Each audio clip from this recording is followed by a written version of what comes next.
Earlier today, a news story broke regarding Jon Jones and what else? Drug testing.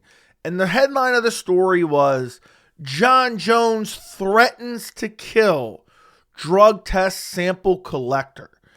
And, when I initially saw this story, I had one reaction, and now I've kind of dug into it over the past hour or so because we had the fights earlier. And I've kind of done a 180 in my opinion, but not really. But we're going to look at a police report that came out. We're going to look at a response from Jon Jones, and we're also going to look at a video that Jon Jones released of surveillance footage from his house that he basically used to vindicate himself. We're going to take a look at all that in this video. But also, when I'm perusing around online and looking at, really Twitter and Instagram and seeing the way people are reacting, I think the almost the biggest part of this story, I've seen not a single soul even mention. And maybe I missed it. It's not like I'm, digging through everything. But I think the biggest part of this story, one of the single biggest portions of this story, is being completely overlooked. And we're going to talk about it in this video. Now, before we even get into looking at the excerpt from the police report that came out or the surveillance footage from Jon Jones, I want to give you my initial reaction. When I read the headline, Jon Jones threatens drug test sample collector, threatens the life of drug test sample collector. My initial reaction was, this seems in line with Jon Jones's character. At some point you have to stop giving people the benefit of the doubt. I understand in some situations, I feel like some people have overreacted to certain things that Jones have done. And, but at some point, it's just like example after example after example. It's like at this point, is it in line with his character? He cannot stay out of trouble no matter what. Now, I've definitely changed my opinion a bit after looking into this, and I'm going to explain that later in the video. But I will say, my initial reaction was, first, I didn't think he even gave up a sample. It appears that he did give a sample to the drug test collectors.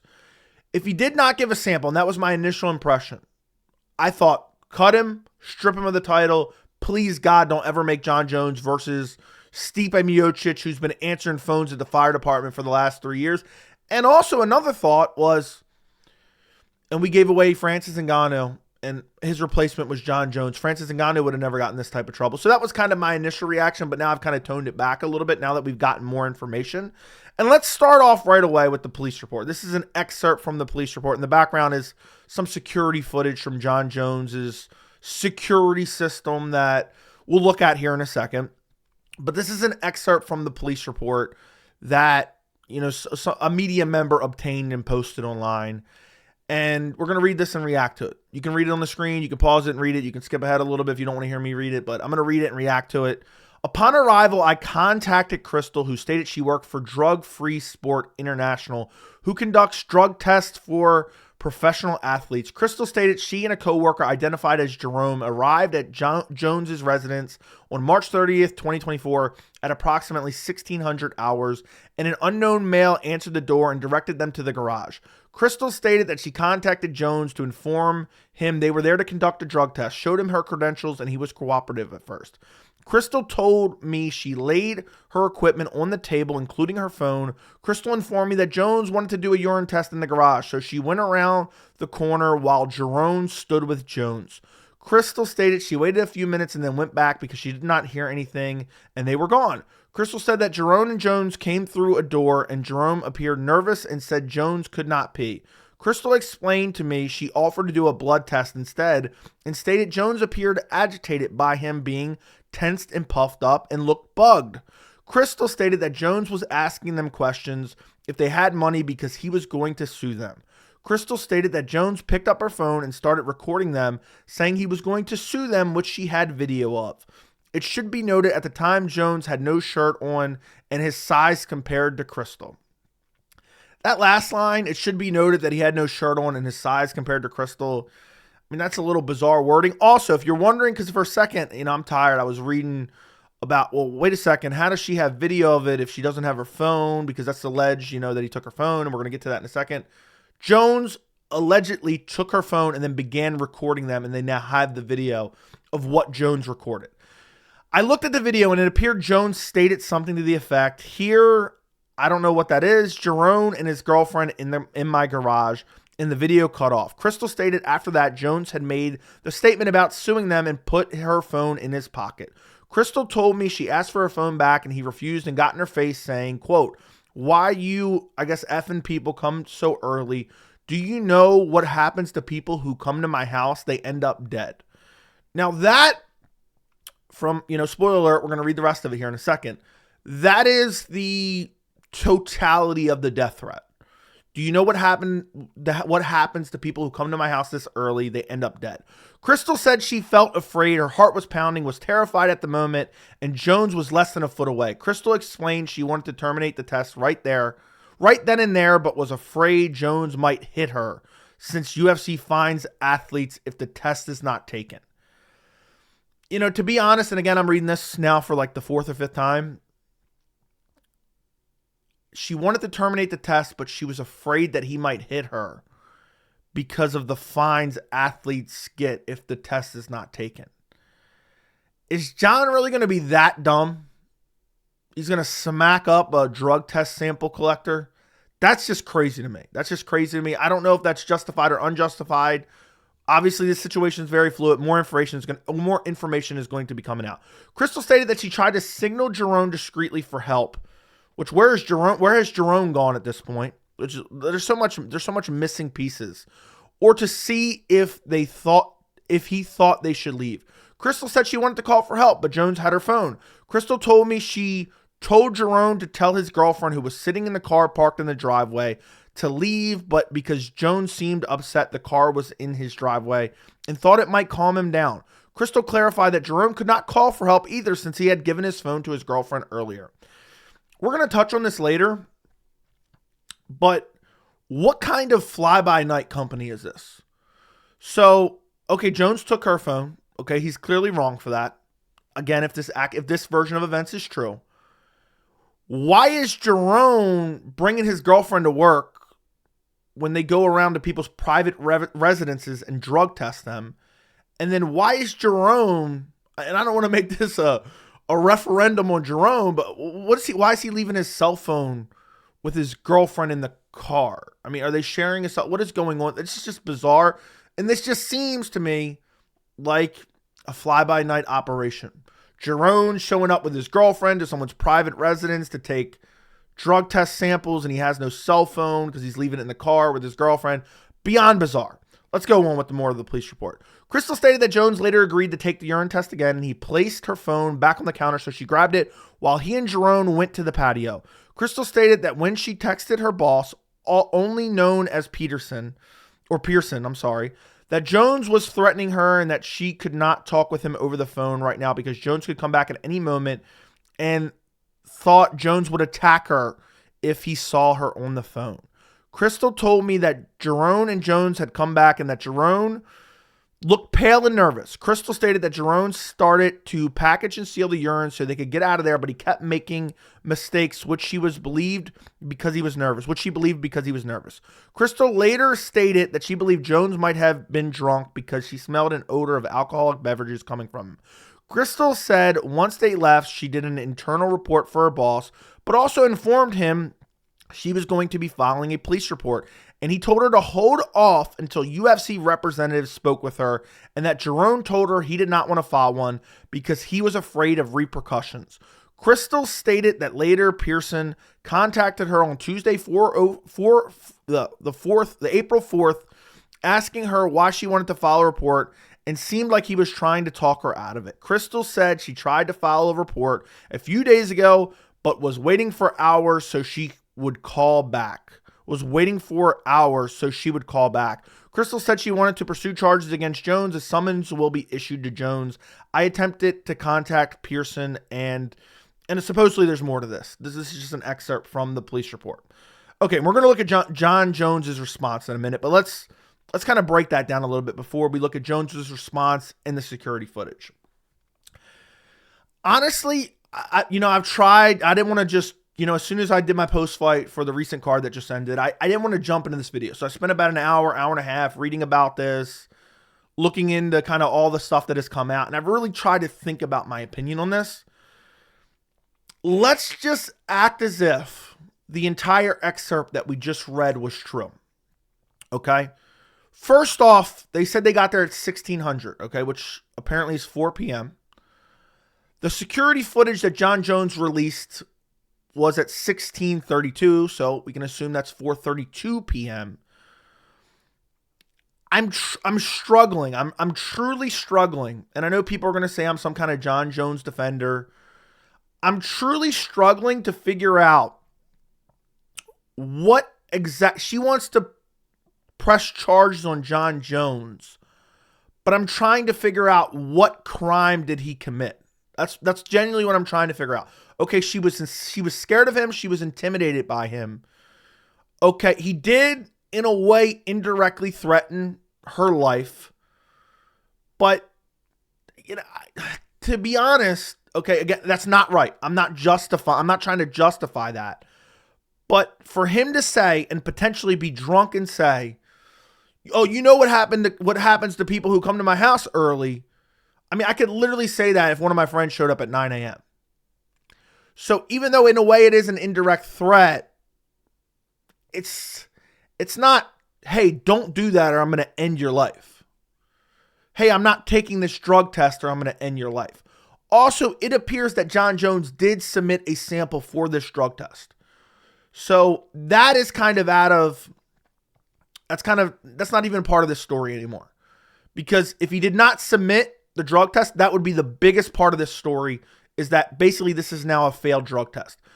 But in my mind, this story is believable. And is it morally wrong for Jones to take her phone? Yes. He did not snatch it from her. Apparently he picked it up off a table and obviously gave it back to her. I don't know why Jerome doesn't have a phone, which is bizarre. I'm wondering if this is kind of an overreaction. I'm wondering if this is genuinely an overreaction. Also, this could be one of those things where people see, okay, this is a celebrity. He has a checkered past. Let me see if I can get some money out of this. I'm not saying that to be true. I'm just kind of going through all these different avenues because I'm telling you right now, reading that excerpt from the police report, I'm struggling to see the crime that Jon Jones committed. He's not holding her captive. He gave her phone back. He picked her phone up off a table. Okay, he took a video of them, but there's no real true anything crazy on video that he did. He never threatened to hit them. So I don't know. It just seems like this woman was scared, I guess, scared of Jon Jones. Then you have so much to unpack with this story, and we're going to get to Jones's response in a second, but you also have the fact that Jerome wanted nothing to do with this. Now, she said it's because of repercussions, but maybe he didn't feel the same way that she felt.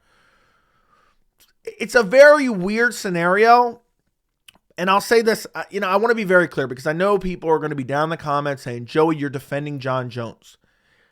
Even if this story is 100% correct, while morally wrong, I don't know if there's a crime committed there. Is that a credible threat to say, "Oh, you know what happens to, people who show up to my house early"? If anything, this shows to me that most likely, and I kind of got some indications from the video as well, which we're going to look at, it shows me that most likely Jon Jones was drunk. I believe, and I've said this for a while, I think Jon Jones is an alcoholic. I don't think that's a bold prediction or a crazy statement to make. I believe Jon Jones is an alcoholic. Obviously, he has the checkered past. But what I'm feeling from this slew of information that was released, that we just looked through, I'm like, I get it, it's not right. But at the end of the day, we're all clutching our pearls over this. And I understand Jones has a history. And at some point, we can't keep giving him the benefit of the doubt. But at the end of the day, even if this is all true, okay, he made a sarcastic remark, potentially. He made a kind of morally wrong remark. And then he still committed to the drug test. He didn't stop them. He didn't stand in the doorway. They were in and out in 30 minutes. The one thing that really sticks out to me is that bottom part. Her boss or coworker wanted to, let's actually bring that back up real quick. Told her to hold off until UFC representatives spoke with her, and that Jerome told her he did not want to file one because he was afraid of the repercussions. hold off until the UFC gets to talk to you? I mean, that's crazy. That's absolutely crazy. That's crazy. Hold off. And honestly, I talked about that earlier. I'm telling you right now, the drug testing, the new drug testing system is not independent, okay? There's a bunch of independent contractors. Drug Free Sports is one of them. Drug Free Sport International is one of them. But the end-all, be-all of the policy comes down to an in-house hire of George Pirro. Okay, he was featured on 60 Minutes twice. So the fact that now, if this woman has a gripe to be had, it should be seen in court. It should be litigated. It should be investigated. If there's a crime, he should be prosecuted. I fail to see the crime here. Maybe I'm mistaken on something. But, I mean, the biggest story here is nobody is covering the fact that this is an in-house drug testing system where the UFC potentially wanted to cover this up. If there was a problem, we should know about it. Is this woman potentially overreacting? Yes, it is very possible. I don't think this story in itself is enough to say strip Jon Jones. I don't know if he's going to be charged with any crime. He has not been charged with any crime. There's still an investigation. I would love to hear the side of the story from Jerome. It would not shock me if next thing you know, Jerome comes out with a totally different story and then maybe this woman is fired. I'm not saying even that's going to be correct, but I'm just saying something like that is possible. Now, Jones has since put out a statement on Instagram, and this is Jones. This is the text that he put with the video. I want to address reports about me allegedly threatening a drug tester's life and taking a phone. I want to clarify that there's video showing both drug testers leaving my home after the testing session where we exchanged a high five and a hug. Although I was frustrated with the unprofessionalism and used profanity out of frustration, it ended friendly and amicably. Nothing threatening at all. I was actually celebrating a friend's birthday party at my home, and I believe it's perfectly normal to celebrate in the comfort of my own home. I must say this particular tester behaved quite unprofessionally and even breached standard protocol along with HIPAA laws. Throughout my 20 years of being subjected to drug tests, I have never encountered such an incident with a DCO officer before. Now, I don't know what laws he's claiming that she's now in breach of. Talking about HIPAA laws, he did not specify. I'm assuming an investigation will bring more clarity to these claims, and as more information comes out, I will cover this in another video as long as it's, something worth doing. And with that text, he released this video. This is surveillance video where he supposedly shows the high five and hug. We're going to take a look at this. This is kind of grainy. This is showing, the date might be a little bit cut off on your screen, but it's showing it's 3/30/2024 at 16:32. Let's take a look at the video. And there's no real audio to this. So you'll see him come in at the bottom corner. So there's Jones shirtless with a woman, and it appears a male. It's obviously pretty grainy, but you'll see it in a second. The woman in the bottom corner here in a second, you'll see her come into frame. You'll see her hold up her hand for a high five. Right there. High five with Jon Jones. Kind of gives a knuckle and a little quarter hug to that guy. And then they just kind of walk off. They just kind of walk off in the distance. Then they leave. I do not believe this video in and of itself, I do not believe that this vindicates Jon Jones 100%, but this is at least some type of concrete evidence. I know some people are saying, and I've seen people saying, well, she could have been scared. This doesn't really mean anything. She's leaving and she's offering up a high five to Jon Jones. That's clear as day. It's not like he initiated this. She's like, hey, I want a high five. To me, in and of itself, can you take a whole lot from that? I don't know that you can. But that doesn't show me somebody that's scared for their life. Okay? And maybe she was. People act different in different scenarios, but that does not show me that she's scared for her life. She's offering up a high five on the way out. He's not blocking her way. She's not trying to de-escalate a situation. The situation is over. They are leaving. They are walking out. She offers up a high five.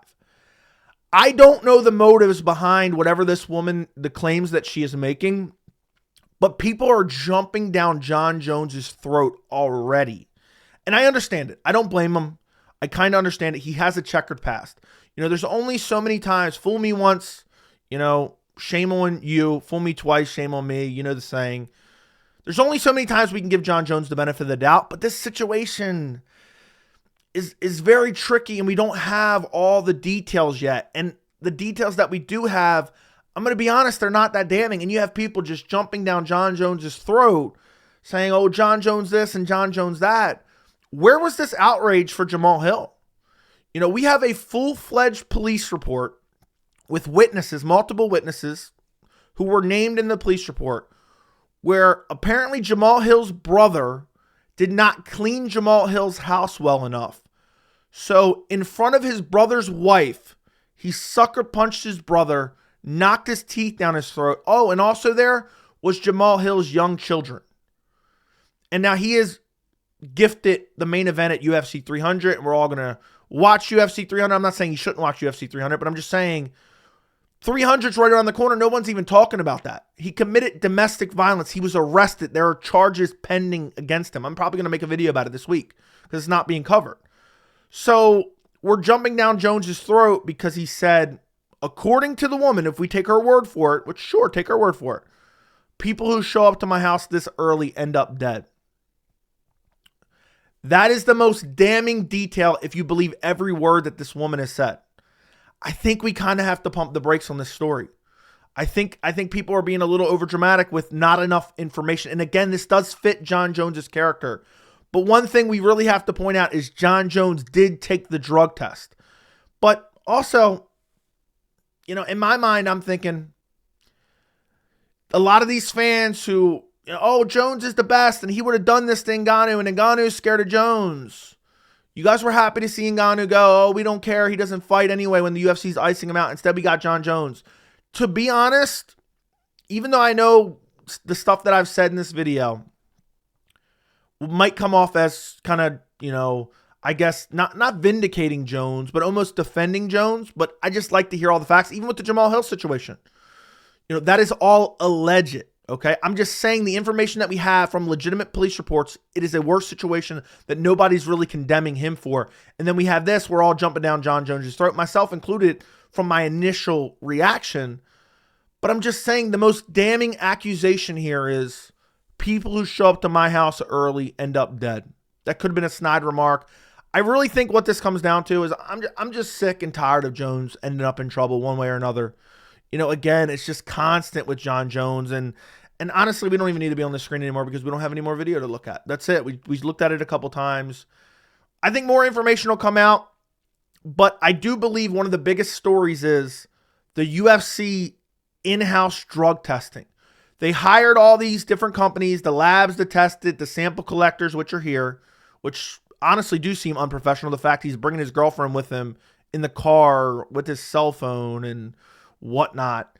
But the UFC is the end-all, be-all of the punishments. So the UFC will be the entity. George Piro, Mr. 60 Minutes himself, will be the one to come down with any potential punishment from this situation, which I find highly unlikely. I can already hear Dana White saying, we're going to let the legal system play out. He's being investigated by the government. I can already see that happening. So this is a very tricky situation. But at the end of the day, my final thoughts on this, even if it's true, it's not the worst. It's not one of the worst things I've seen even Jones do in general. You know, to make a comment like that, if she's scared for her life, okay, I feel bad for her. At no point was she being held captive there. At no point did he threaten to hit her, even though she said she was scared that she was, you know, he was going to hit her. It seems like, you know, maybe she's just starting on the job. Maybe she's nervous. And I want to hear from Jerome's point of view.